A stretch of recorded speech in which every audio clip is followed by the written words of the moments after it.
Good morning po. Good morning. Ma'am, bilin po ni Sir, mag-almusal daw po kayo. Manang wala akong gana. Sige ho. Kape na lang. Oo.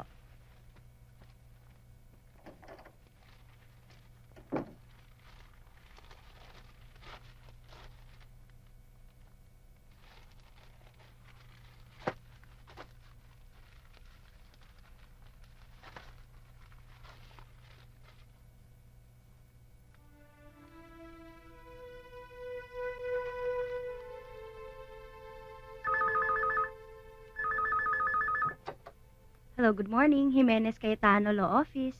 Claire, si Alfredo. Ma'am, nasa meeting pa ho eh. Pasukin mo. Pakisabi naman kailangan ko siya makausap. Importante lang.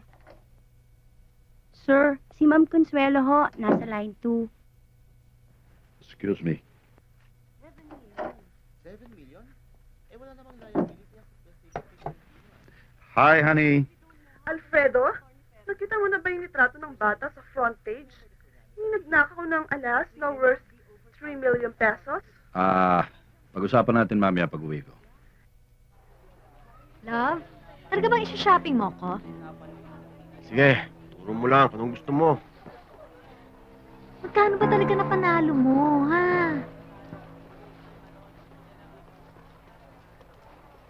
Kahit magkano, basta gusto mo, ituro mo lang. Boy, yabang nito, ha?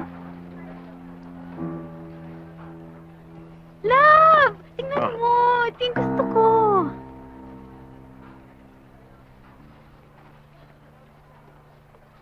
Bagay? Hindi, Bakit? kulang eh. Ha? Hmm.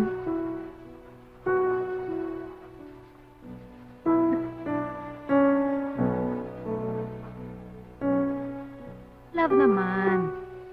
Sana naman nilitan mo yung bato para hindi halatang fake. Totoo yan. Gusto mo, pati mo pa sa lahir eh. Totoo to? Ah. Thank you! Bilhin mo lahat ang gusto mong bilhin. Magugutan pa tayo. Oh! Ma'am, eto na po merienda ninyo. Ay, salamat. Salamat, salamat. Good afternoon po. Ha? Flowers po para kay Odette Yuson. Ako na lang pipirma. Napakapirmahan lang ho rito. Thank you.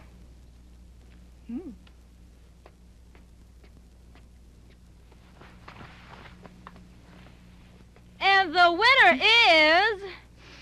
Oh, ano yan?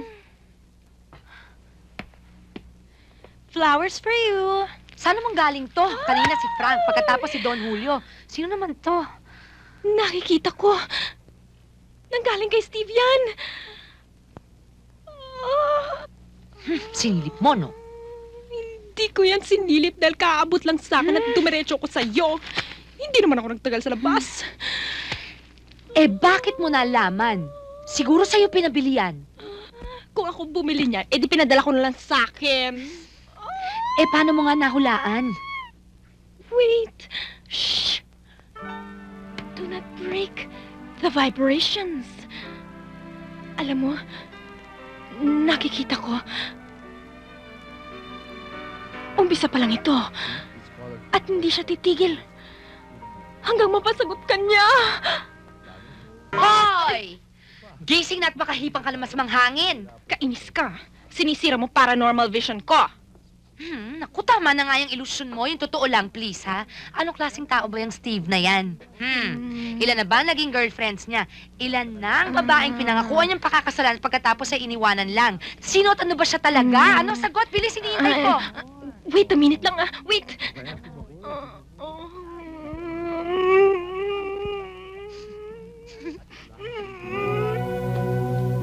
Inilipat ko na ng tirahan si Junjun para hindi mo na makita, para hindi ka na maguluhan.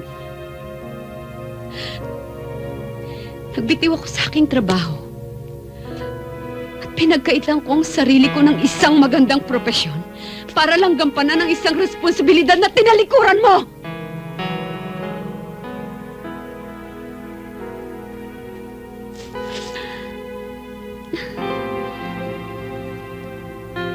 Tiniis ko. Tiniis ko kahit na masakit. Kahit nalabag sa aking kalooban na malayo sa akin ang aking anak. Para lang magkaroon tayo ng katahimikan. Hindi pa rin sapat. Mali pa rin! Hindi mali, Selena. Tama. Tama ka. Pero meron ka nakakalimutan. Ano?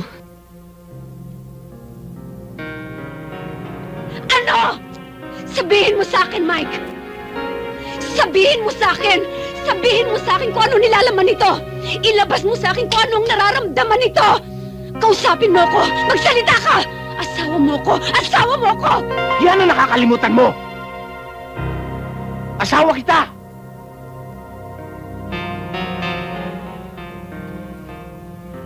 Pagising mo sa umaga, nagmamadali kang umalis.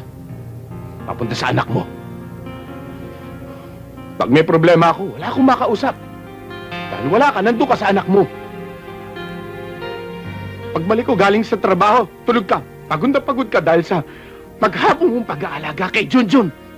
Alam ko, Selena, ang buong mundo mo nakaikot kay Junjun. Alam ko yun. Pero paano ako? Ha?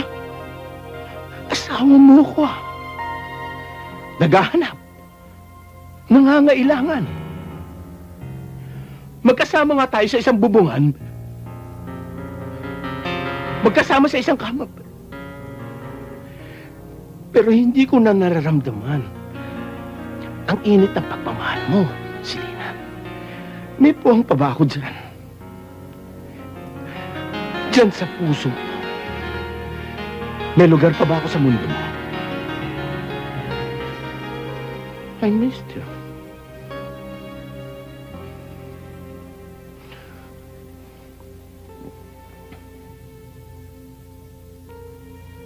I'm sorry.